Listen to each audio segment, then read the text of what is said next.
Hi there.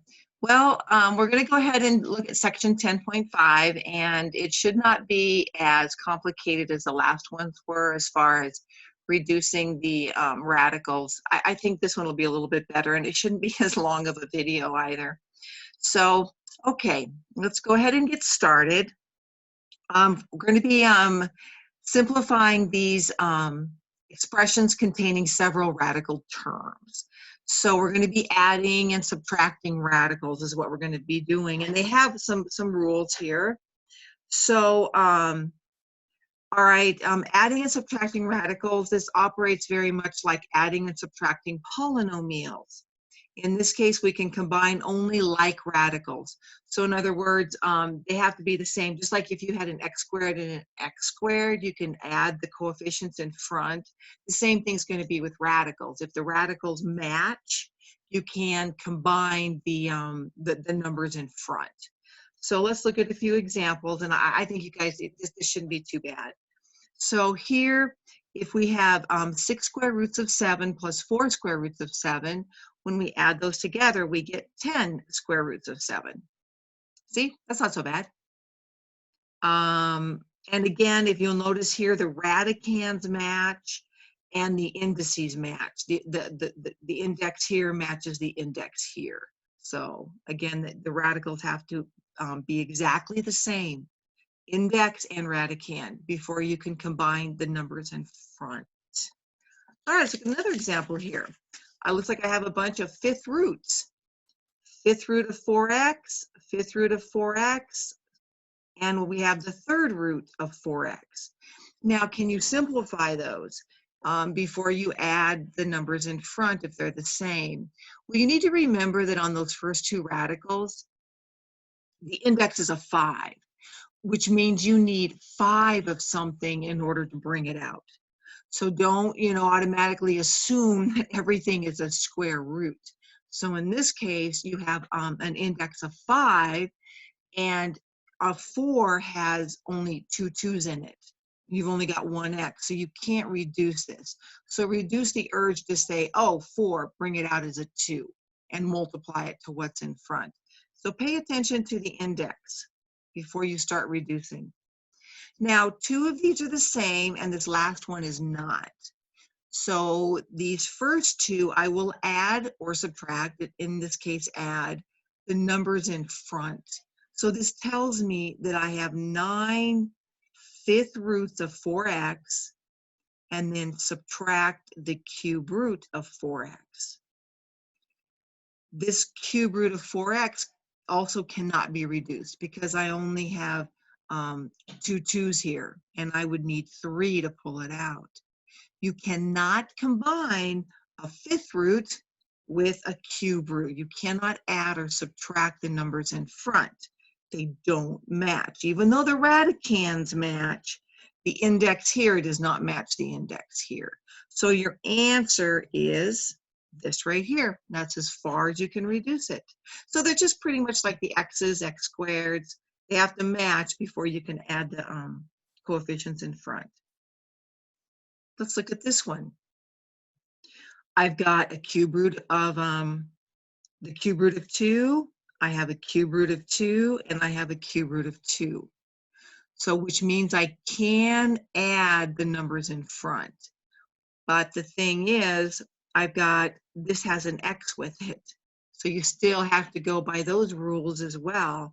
I cannot directly add the -7 with the 5 because the 5 does not have an x. So here, a -7x cube root of 2 has to stay by itself. And then you've got 1 cube root of 2 and 5 cube root of 2 give you 6 cube root of 2. So the only ones we could combine are those 2. And the reason we could not combine this one with these other ones is because of the x. So that kept it separate. What's another way they might simplify this? you could factor out a cube root of 2. I'm not saying you have to do this for MyMathLab. This would probably be sufficient, but you could factor out a cube root of 2, which would leave you with a minus 7x plus 6. You know, it's an option, you know, kind of keep that in the back of your mind, how to simplify something like that. So I took that cube root of 2 out. Okay. All right. Well, let's go ahead and let's work on this. We have to, we're going to be using some of the ideas from the last section. We'll be simplifying, because if you look at this one right here, A, I have a square root of 8 and a square root of 2. Well, as they're written right now, you could not combine those because these two, the radicands are different. But you need to simplify before you can say you're done and you can't simplify. So you do need to simplify this 8 first, and then see if you can combine those two radicals together. All right, let's look here. 8 is 4 times 2. And again, this is a square root. So we're looking for 2 of something, and we have 3. So what we'll do is we'll take out 2 of the 2's, because I'm looking for 2 of them, and I will multiply it to what's in front. So that gives me 6 square roots of 2. So whatever comes out is multiplied to what's already out there. So I'm taking out the 2 2's because I'm looking for 2 of anything. It's a square root. So I'll take the 2 times the 3 and get 6 square roots of 2. This 2 came from that 2 that was left. Then we subtract 5 square roots of 2, which give us 1 square root of 2. Or you're probably not going to see that 1 in front. It's not that it's wrong, you just won't see it. The answer is just the square root of 2. So simplify them and then see if you can combine the numbers in front of like radicals. Let's look at B. I have a square root of 5 and a square root of 3. Neither one of those could be simplified. So this is your answer. Can't be simplified any further. So you cannot take the 9 minus the 4 because these two are different. The radicands, the index is the same, but the radicands are not. So you're done. Here's your answer. Okay, let's carry on. So let's see if we can, now right now, these two radicals could not be combined together. We could not simplify those. We couldn't add them together. So what we'll do is we're going to try to simplify to see if we can get them to match. Well, let's look at this right here. Can that one be simplified? Can I take anything out from inside the radical and move it to the outside of the radical? Let's see. I'm looking for 3 of something. I'm going to come over here. And all I'm going to do is try to simplify this. See if I can take anything out. And again, my gatekeeper, the index is 3. So I'm looking for 3 of something. Well, the 2, I've only got 1 of them. It's got to stay. X to the 6th. Let's go ahead and take our 6 divided by 3 is 2 with no remainder. That means I have 3 groups of x squared. Let's make sure that's right. So x to the 6th is x squared times x squared. So I have 3 groups and there's my exponent. Does it work? You know, well, 2 plus 2 plus 2 is 6. So it does work. Okay. All right. And I think I might just do the y. Y to the 4th. So I'm going to take 4 divided by 3 once. Okay. 3 goes into 4 once with the remainder of 1. So that means I've got 3 groups of 1. Oh, sorry. Get so used to x's. Ah, y times y times y. So there's my exponent. 1, 2, 3, 4. Okay. I have 3 groups of 1, and then I actually did that last one right there with the remainder of 1. Okay. So I broke down those radicals. I'm going to look for groups of 3. So I had 3 groups of 1, 1, 2, 3, with 1 remainder. Okay, now we talked about this. The 2 has to stay. I don't think I'm going to need it that long. And these 3 groups are going to come out. These 3 are going to come out. And that y is going to stay. So I ended up with an x squared y times the cube root of 2y. So I've got x squared y times the cube root of 2y plus 7 cube roots of 2y. Now, in looking at this, now they want you to add these 2 together. All right, well, you can't necessarily add them directly. You can keep them separate.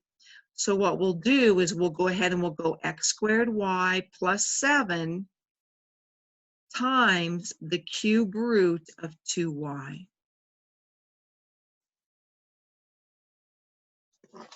We'll write it like that.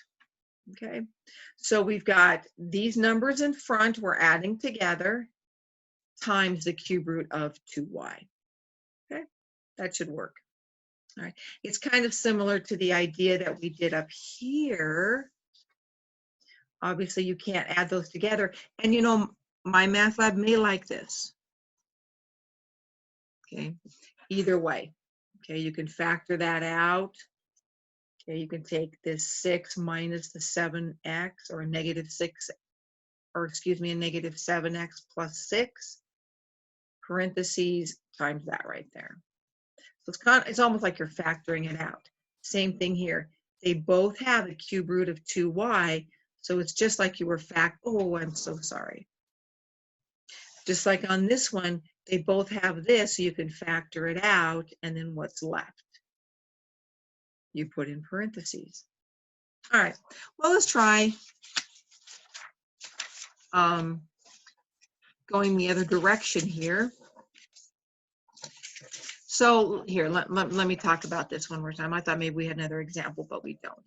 So again, all you need to do is simplify. And once you simplify them, if these 2 radicals are the same, you can combine the coefficients in front. So you get 6 minus 5 square roots of 2. If they don't match, there's nothing you can do. Okay.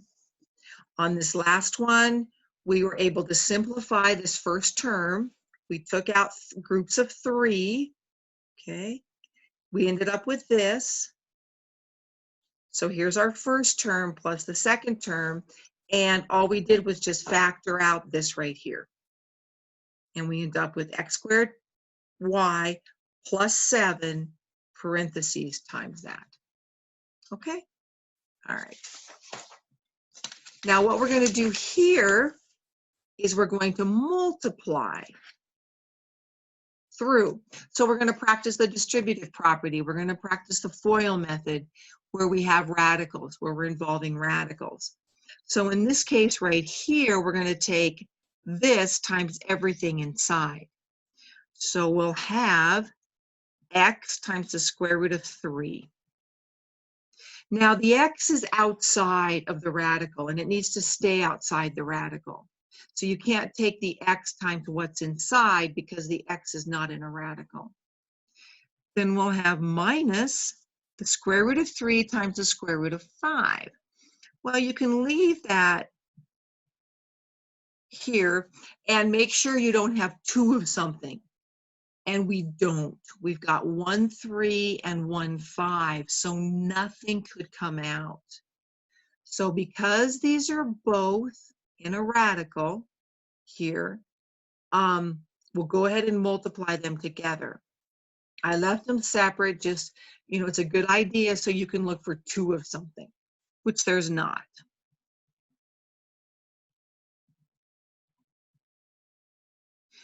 You cannot combine those 2 radicals together because the square root of 3 does not match the square root of 15. So that because they don't match, this is actually as far as you can go. All right, let's try another one. I'm taking the cube root times a cube root, and then a cube root times a cube root. So I'm using the distributive property here. Notice that the indices here are all the same. They all have an index of 3, which means I can multiply what's inside times what's inside. So in this case, because the index is the same, this is going to be the cube root of y cubed. Now, where did the y cubed come from? Y to the first times y to the second. When you multiply those together, you add exponents. So you get the cube root of y cubed plus, and we'll come back and simplify, y times 2. They're both in the cube root, so you multiply the radicands together, and you get the cube root of 2y. Notice that you do not multiply the index together. You don't take the 3 times the 3. It just stays at 3. Okay. And then you end up with this one right here. The cube root of y cubed is y.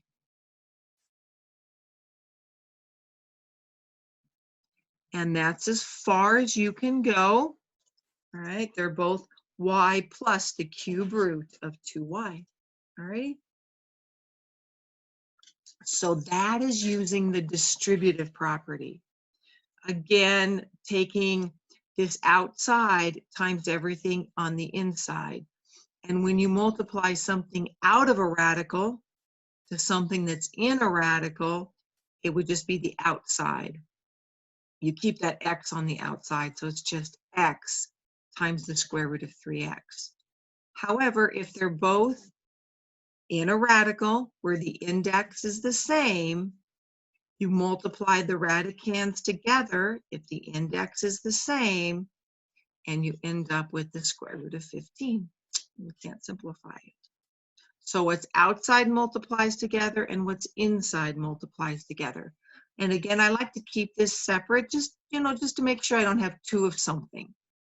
And then once I've decided I can't simplify it, then go ahead and multiply them together.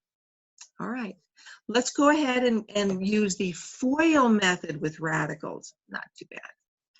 On this case right here, again, when you have a square, to make sure that you rewrite it.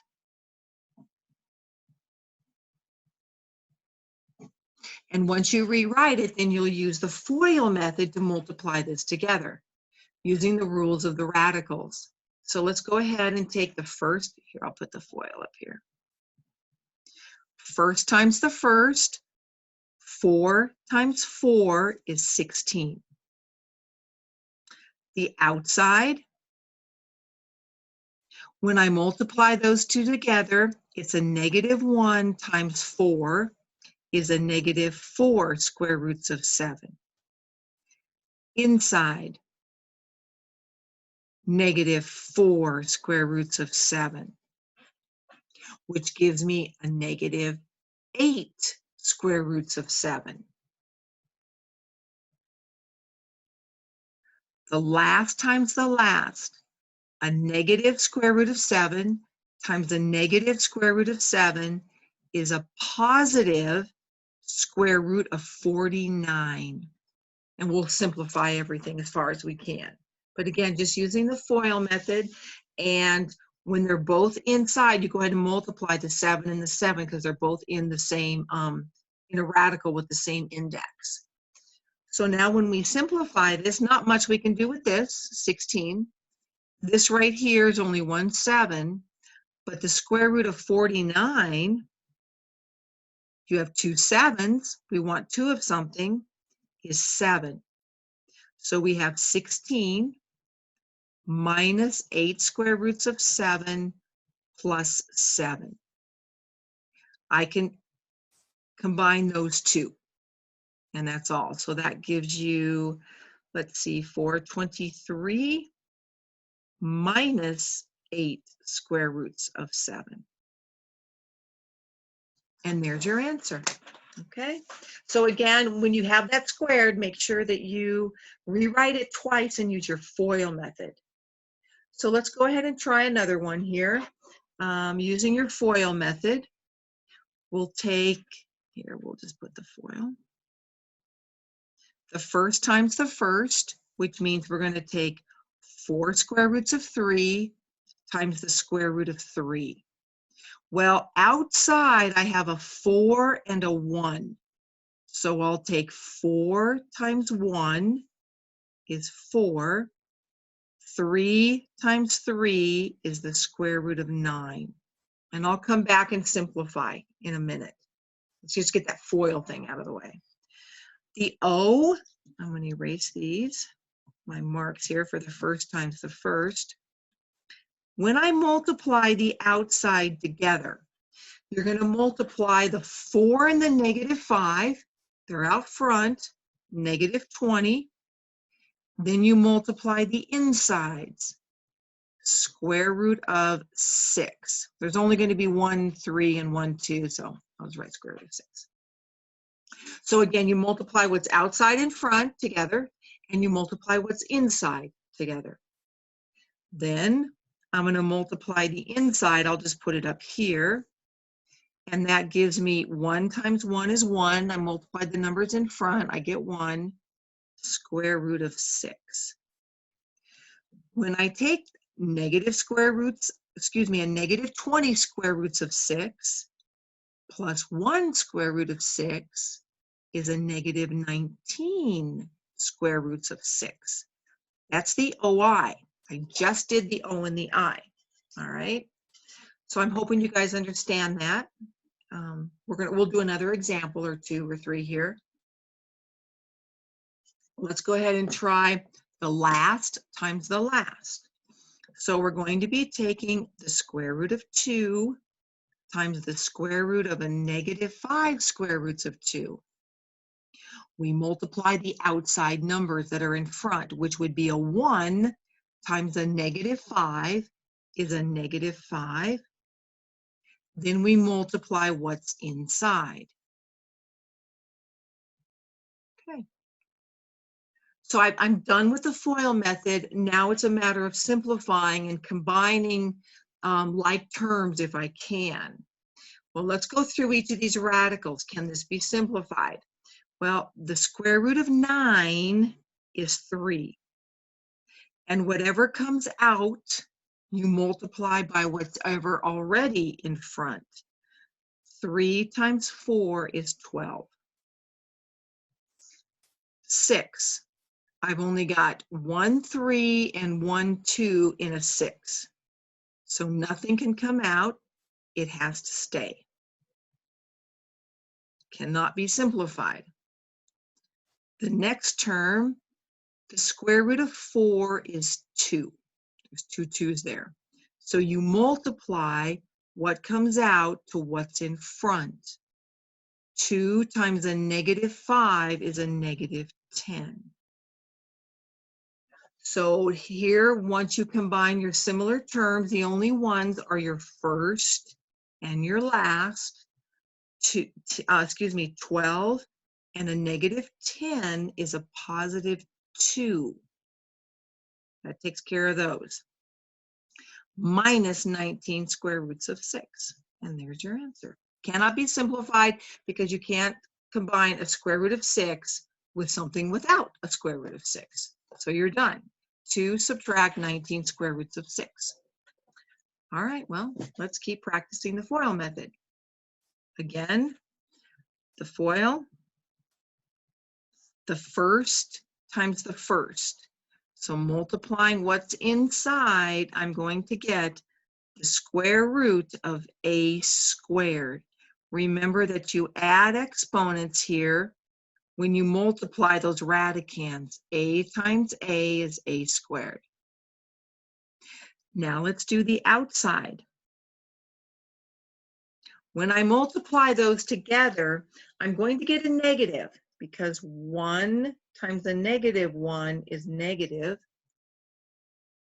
Square root, well, I've been putting it up here. I've been doing that with those little rainbows and whatever. So I'll put it right here. Minus the square root of AB. A times B is AB. Then I'm going to multiply the inside.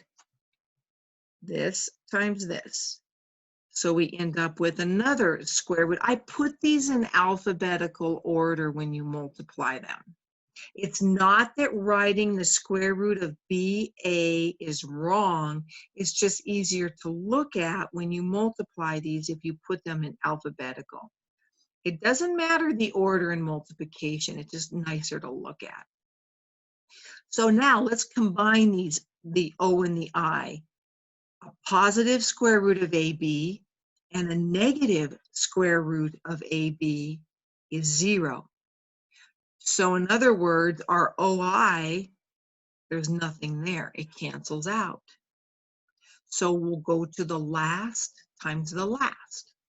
So we're going to take positive times a negative will be a negative. Square root of B times the square root of B is the square root of B squared. B times B, multiplying the inside, is B squared. Okay, let's simplify. Now that we're done with the FOIL method, we're going to simplify. The square root of A squared is A, because you have 2 of them, so they're going to come out as an A. I have 2 B's, so they'll come out. And there's your answer. A minus B. So the radicals ended up all canceling out, and that's going to happen in some of the stuff we'll be doing later in this section. All righty.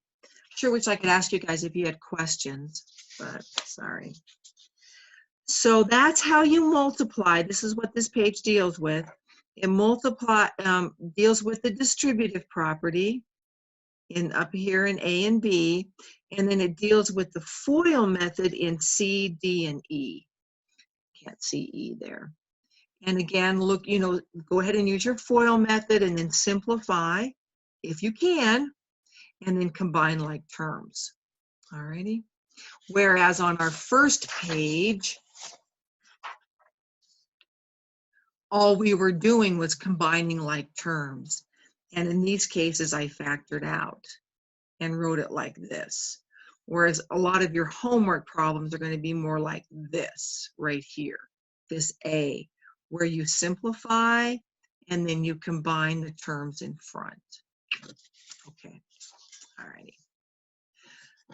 So now what we're going to look at, we looked at rationalizing the denominator in the last section. Now rationalizing in the denominator, in that last section, I thought, pencil, let me get my other pencil, is if I had like 4 over the square root of 5. On this one right here, I multiplied by the square root of 5, the top and bottom. Now the reason I did that is because we don't want a radical in the denominator. This is a square root. So in order to pull that 5 out, I needed another 5 because I needed 2 of them because it's a square root. If that had been a cubed, I would have had to have multiplied by 2 5s because I would have wanted 3 instead. But I only needed 1 more. So when I multiply these, I got 4 square roots of 5. This is the square root of 25, multiplying those, which is 2 5s here, which is 5. And it's not necessarily that you have to actually multiply those together. You could have left them separate. So when I multiply the radicands together, I end up with 2 5s. It's 5, square root of 25. Okay, now we're going to rationalize the denominator when I introduce a plus or minus sign. When I multiply a plus or minus sign, I'm going to multiply by what's called the conjugate. And when you multiply by the conjugate, you always end up with no radical when you multiply conjugates together. We actually, in the last problem we did, is we multiplied conjugates together. We took, they match other than the fact that they're opposite signs. That's the conjugate. And notice that when you multiply conjugates together, you end up with just A minus B. Everything, all the other stuff drops out. All right, so some of you might be able just to use this idea, use almost like a formula, or some of you may actually want to multiply it out to see. All right, well, let's go ahead and we're going to multiply this denominator. I'm going to rewrite it. So again, it's different than what we did in the last section because we have this plus, we have a plus sign or we have a subtraction sign. To get rid of the radical, we multiply by the conjugate. You change the sign on the middle term every time. So if this had been a minus, this had been a plus. So these have opposite signs, either minus plus or plus minus. Whatever you do down here, obviously, you're going to have to do in the numerator because we don't want to change the value, so we'll multiply by the number 1. We're just changing the looks of it by multiplying by the number 1. Okay, I'm going to leave this right here. I'm not going to multiply. Oh, I forgot my parentheses. Sorry about that.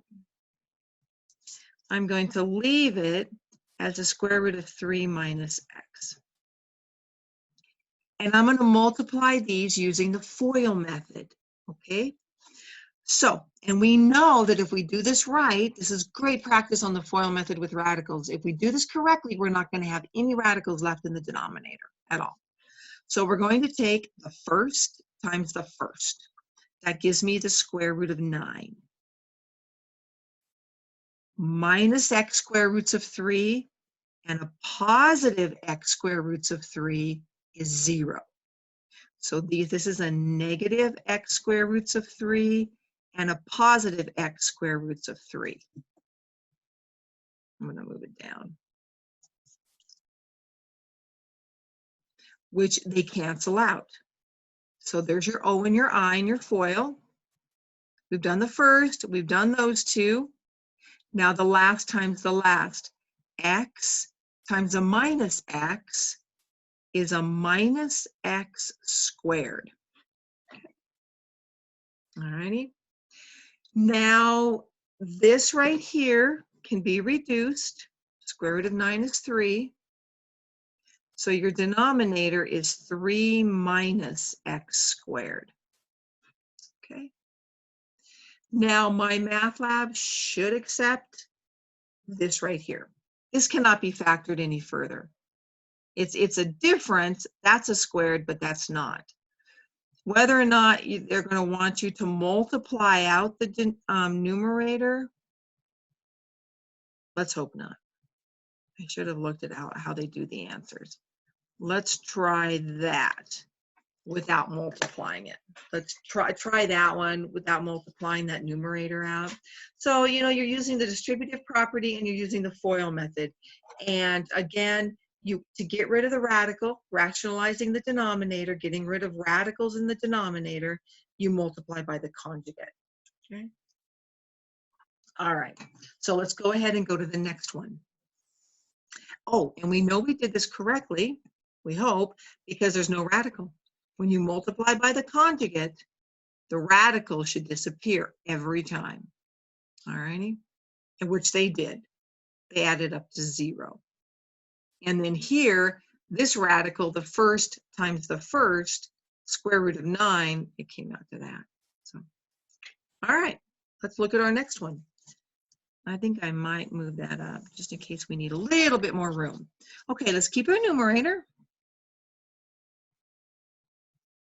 I'm just going to copy it over. It's just so small. All right. We're going to multiply by the conjugate, and it has to be they match except for that middle sign. So I am going to multiply plus the square root of 2. I'm not going to use the distributive property like I did up here because I only had a 4. Because of this right here, I'm going to have to use the FOIL method in the numerator and in the denominator. Oh, what fun.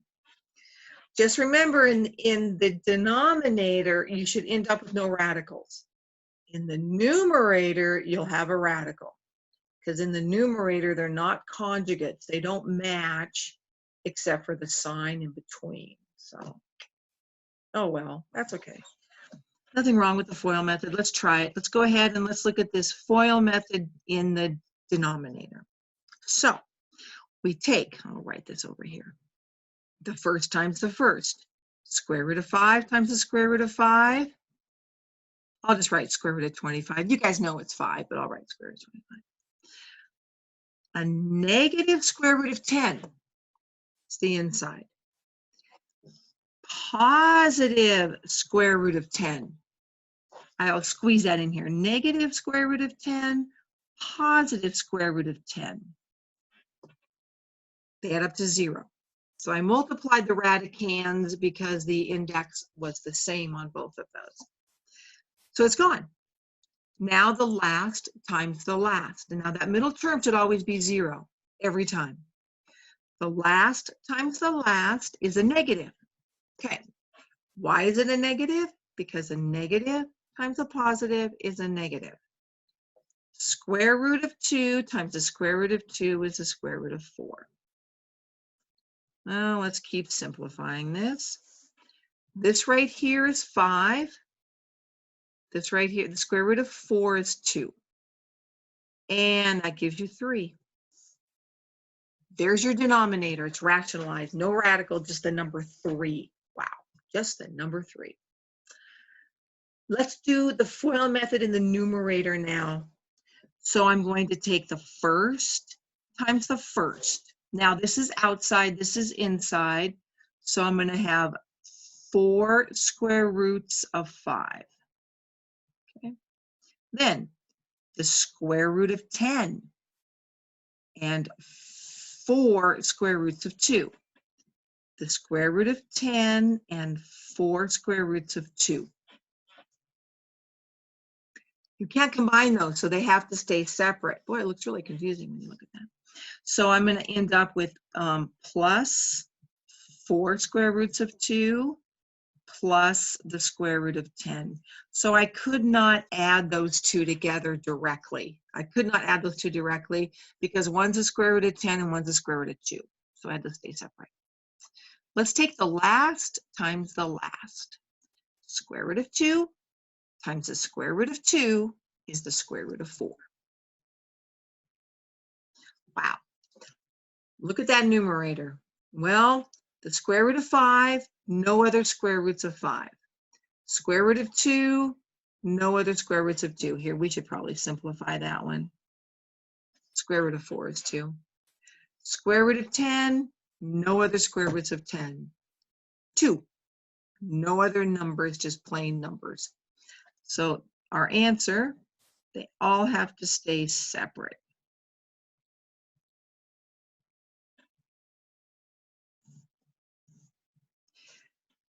These two have the same value, okay? These two have the same value. It's just that this one has been rationalized. This one here is rationalized. This one here is not, okay? And you know, you can have radicals in your numerator. Look at all those radicals. That's okay, but just not in the denominator. And to get rid of that, you multiply by the conjugate, which is all these are the same. All these numbers are the same except for you have opposite signs. Okay, well, let's try another one. Okay, if you look at this one, the square root of 2 is fine. You know, it's no problem, but it's the square root of 5 that we need to get rid of. So we're going to multiply by the conjugate, and what I'll do is I'm going to rewrite it again. Plus the square root of 2, oops, Kind of getting ahead of myself. I'm putting those in parentheses. But. So I'm going to multiply by the conjugate of 3 plus the square root of 5. And in chapter 11, we're going to end up with the same thing. It's a conjugate with the imaginary numbers. So we have that conjugate just means that the sign is changed. And again, whatever you do in the denominator, do in the numerator. So you're actually multiplying by the number 1, because those would cancel and become a number 1. So let's go ahead and use our FOIL method. I'm hoping this really isn't too bad for you. In the FOIL method, we're going to take the first times the first. That gives you 9. Okay, I'm going to put it way down here. This is a minus 3 square root of 5, because a positive times a negative is a negative 3 square roots of 5. These two is a positive 3 square roots of 5, which is 0 when you add them together. Because, you know, they're the same, they're both square roots of 5. So when you add them together, you get 0. So we got our F, okay, 3 times 3. The OI is 0, which is what we expected since they're conjugates. The last times the last, the square root of 5 times the square root of 5, negative square root of 5, is a negative square root of 25. Don't forget it's negative. Positive times the negative is a negative. Notice in the denominator, we've always had negatives. Okay, so just, you know, expect that negative there. Well, let's go ahead and finish our denominator. This right here is 5. Square root of 25 is 5. And we did expect all the radicals to drop out. 9 minus 5 is 4. So there's your denominator, 4. Again, just using the FOIL method. In the numerator, we'll use the FOIL method, but chances are, because they're not conjugates, we are going to end up with a radical. But that's okay in the numerator. So let's take the first times the first. 1 times 3 is 3. The outside is a negative square root of 5. 1 times that is a negative square root of 5. This is 3 square roots of 2. Well, we learned earlier that you can't directly add those together, so they're going to stay separate.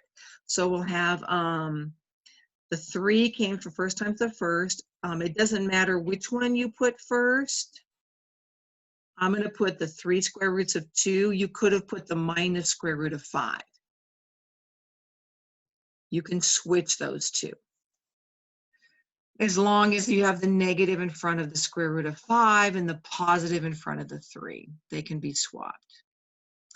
Now, that takes care of the O and the I. The last times the last. The square root of 2 times the negative square root of 5 is a negative square root of 10. So, it cannot be reduced.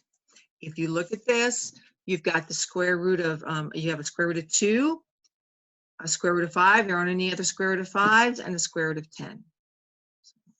There's your answer. But you do, you know, you're thinking, wow, this looks harder to look at than this right here, but this doesn't have the radical in the denominator, and that's what rationalizing the denominator is all about, is getting rid of that square root of 5, or get rid of those two right there, getting rid of those. So, all right, well, I think that pretty much does it for rationalizing the denominator by multiplying by the conjugate of the denominator, which is just changing the sign, keeping everything matched, just changing the sign. All right, last thing we're going to do is multiplying and dividing radicals with different indices. So this is at the end of that section. What we're going to have to do is, this is a square root and this is a cube root. So you cannot multiply the x cubed times the x. What you're going to have to do is go back to rational exponents. So we're going to take these radicals and we're going to convert it to rational exponents, which is kind of it's a good review of that, that 10-1 or 10-2. Now then, so here, this is going to be x cubed to the 3/2, and that's kind of a bumpy table. I'm going to put a paper underneath it, so you'll excuse me. So again, this is a 2, and it'll go underneath. So these two statements mean the same thing. The square root of x cubed is the same thing as x to the 3/2 times this right here, the exponent here on that is a 1. This is x to the 1/3. Okay. Now you only have to go through this process if the indices are different. The index on this one is a 2 and the index on this one is a 3. So just remember that. Okay, once you have changed it to rational exponents, if the bases are the same, you can add the exponents together. So this right here becomes x to the 3/2 plus 1/3. So when the bases are the same, you add exponents. We've been doing that since chapter 2 or 3. And now just be grateful you have a calculator, right? So you can take your calculator, whether it's a graphing, a scientific, whatever you're using, and you can add those fractions together. And some of you can probably add them without a calculator. But here in this case, you're going to come up with 6, 7, 8. Let's see, let's get a common denominator of 6. That's 9. Oh yeah. And that right here is going to be 2. So you end up with 11/6. And you guys probably did that on your calculator. And then, okay, so all I did was I added these. I got a common denominator to add. That's what makes adding and subtracting such a pain sometimes. Whereas in multiplying and dividing, you don't have to do that. You can just multiply across after you reduced. So you got a common denominator, and you added those fractions together, but they don't want your answer with rational exponents in exponential form. They wanted radical form. So here we're going to go back. I know that the denominator is the index, and we have x to the 11th. Okay. But is that simplified? Or could I take something out? Do I have 6 of something inside with the radicand? And the answer is yes. Right here, I know that 11 divided by 6, it's going to go once with a remainder of 5. With a remainder of 5. So this means I have 6 groups of an exponent of 1.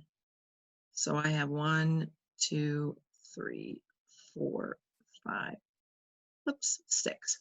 6 groups with an exponent of 1. And again, you would add these to come back to the 11. And then I've got 1 with an exponent of 5.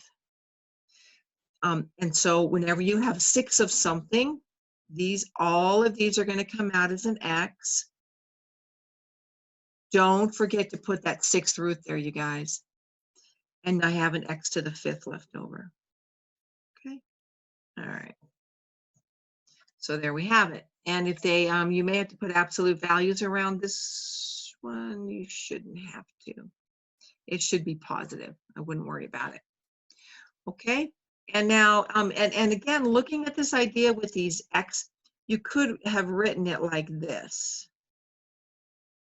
If you want to write it like this, so I have 6 of those and they come out.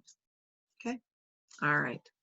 Okay. That was reviewing. It was reviewing way back in chapters 2 and 3. It was reviewing the rational exponents, how to go from here to here. You add exponents when the bases are the same. Get a common denominator, add them together, put it back into radical notation. The denominator is always the index, and then take out groups of 6 if you've got them. Okay. All righty. Let's look at this next one here and see.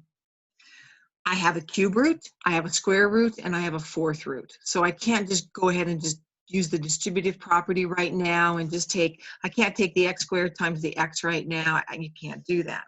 So I'm going to have to change them to rational exponents. All right, with everybody, 2/3, the 3, the index goes underneath.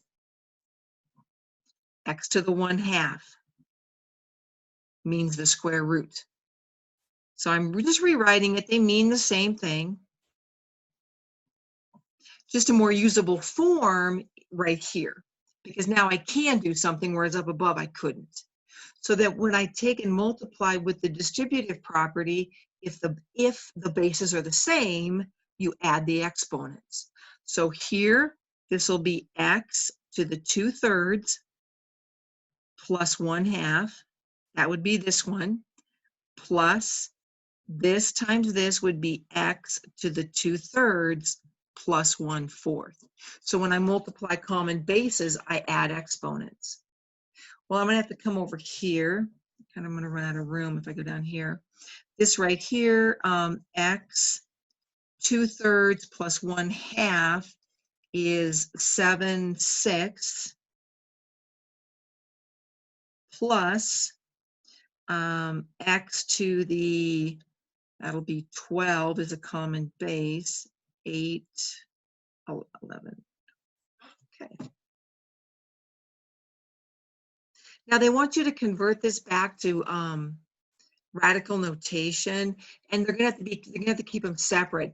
This radical will be different than this radical. So here, this will be the 6th root of x to the 7th. That'll be this first one, plus the 12th root of x to the 11th, going back to radical notation. Once you've added, so we went to rational, rational, and rational. Make sure you understand that. And then we use the distributive property. When the bases are the same, when you're multiplying, you add the exponents. Then I took this times this next one, and I add the exponents. When you multiply, you add the exponents. Get a common denominator, calculators, whichever, and then go back to radical. Now the problem is I can take out 6 here. So this is x times x times x times x. 6, 7. I have 7 x's, so 6 of them can come out. And that leaves me with x, but one of them is left inside. Here I only have 11 x's, but I needed 12, so it will stay. But on this one, the x can come out. Okay? All righty. Well, that's nice. It kind of pulls everything together. Well, the next one, let's look at it. I've got a cube root and I have a square root. Now, you guys, if the index here had matched, I would have put them under the same radical and reduced them by subtracting exponents, but they're not. This is a cube root and that's a square root. I have to go back to writing this. You have to use parentheses. Okay, I hope I didn't lose you there. So I just did the numerator. I use the parentheses to the 1/3, parentheses to the 1/2. Okay, I just took care of my radicals and changed them into rational exponents. Now what I'm going to do is I'm going to use one of those laws of with exponents. I'm going to take a power to a power and I'm going to multiply these because I want to deal with them separately. So I'm going to take 2 times 1/3 is a to the 2/3. So I'm multiplying a power to a power. And the reason I'm doing that is so that I can deal with the a separately. I cannot do that if they're in the parentheses. This will be b to the 4/3. 4 times 1/3 is 4/3. I'm going to take, and the same thing here, 1 times 1/2 is 1/2. 1 times 1/2 is 1/2. So I put them, I had the parentheses to the 1/3. These two statements mean the same thing, and you do need the parentheses. I think we talked about that in one of those first lessons in this chapter. And then I just use the power to a power rule, which says that if you have a power to a power, you multiply those powers. So now that I've separated these, if you have common bases in division, you subtract the exponents. So here, I'm going to be taking a to the 2/3 minus 1/2, and then I'm going to be taking b to the 4/3 minus 1/2. And here you'll just get a common denominator and subtract those. So this will be a to the, let's see, we have 6 as a common denominator. 2, that leaves you with 4. 2 goes into here, 3. 3 times 1 is 3. So you get a to the 1/6. Okay? And all I did is I'm subtracting these exponents. Yeah, and in order to do that, I had to get a common denominator, or your calculator will do that. Here, I'm going to subtract those. I get a common denominator of 6. 3 goes into 6 twice. So I multiply by 2, multiply by 2. Here, multiply by 3, multiply by 3. It's kind of a quick review of your fractions. So I get 5/6. Okay, this is the neat thing. They're both to the 6th power and they're multiplied together. So that means I can rewrite this as the 6th root. They're both the 6th root of AB to the 5th as my common answer. So again, what I did is I changed it to a fractional exponent. Here you had to use parentheses when you have more than just a single thing in the radicand. And then I did that in the denominator as well. And then I multiplied a power to a power, a power to a power, a power to a power, a power to a power. That's where all of these came from. 2 times 1/3, 4 times 1/3, 1 times 1/2, 1 times 1/2. Now that they're written separately here, when you have a common base, you subtract exponents in division. When you have a common base of b, you subtract exponents. So then I got a common denominator and subtracted them, and I came up with 1/6 on the A and 5/6 on the B. Since they both are to the 6th, they can go under the 6th radical. A is to the 1st, B is to the 5th. Okay, and then there's your answer. All right. Let's try one more, and then I think we're done. That would be great. It's not quite as long as the other session was. Okay, I'm going to move this here. We're going to go through the same steps as we did up above with this one. And again, they have a different index. So that's why I'm going through this whole fractional exponent. Otherwise, you would do what we did in 10-4. Yeah, 10-4, 10-3 and 10-4. Okay, let's go ahead and we're going to put this AB cubed to the 1/2. Okay, because that's the square root. In the denominator, I have a squared b cubed to the 1/5. It's a 5th root, and you've got to use the parentheses, you guys, whenever you have more than a single thing in the radicand. Now I'm going to use one of my rules for exponents. I'm going to take a power, and on this first one, it's a 1. 1 times 1/2, 3 times 1/2, 2 times 1/5, 3 times 1/5, which gives us 1 times 1/2 is 1/2. 3 times 1/2 is 3/2. 2 times 1/5 is 2/5. 3 times 1/5 is 3/5. All righty. So now that I've separated them, okay, you know, the A and the B, they're not in the parentheses anymore. I can deal with these separately. So I'm going to, in division, we subtract exponents. So I'll be taking A, well, I'll do it right here. A to the 1/2 minus 2/5. And B to the 3/2. I have no idea why I do those B so long. Oh well. 3/2 minus 3/5. So you subtract those exponents. Let's go ahead and we'll just subtract them. I didn't bring my calculator. This is in my daughter's room and I didn't bring my calculator. So here, we'll get a common denominator of 10. So 2 goes into 10, 5. So 1 times 5 is 5. 5 multiplied by 2, multiplied by 2. So 5/10 minus 4/10 is 1/10. Perfect. Let's go to the next one. B.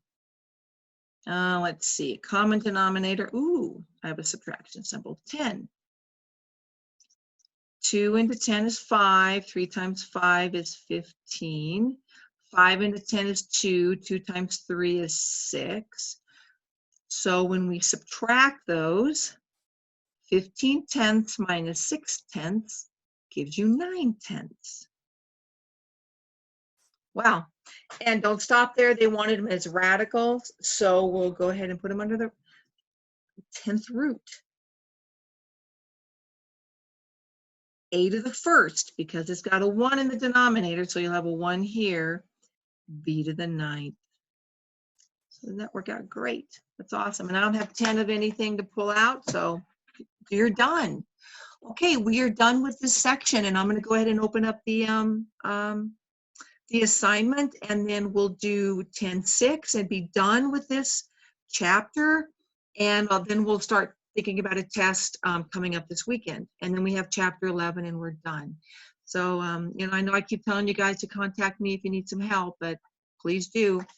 So you guys take care, and I'll get this assignment opened up for you. Okay.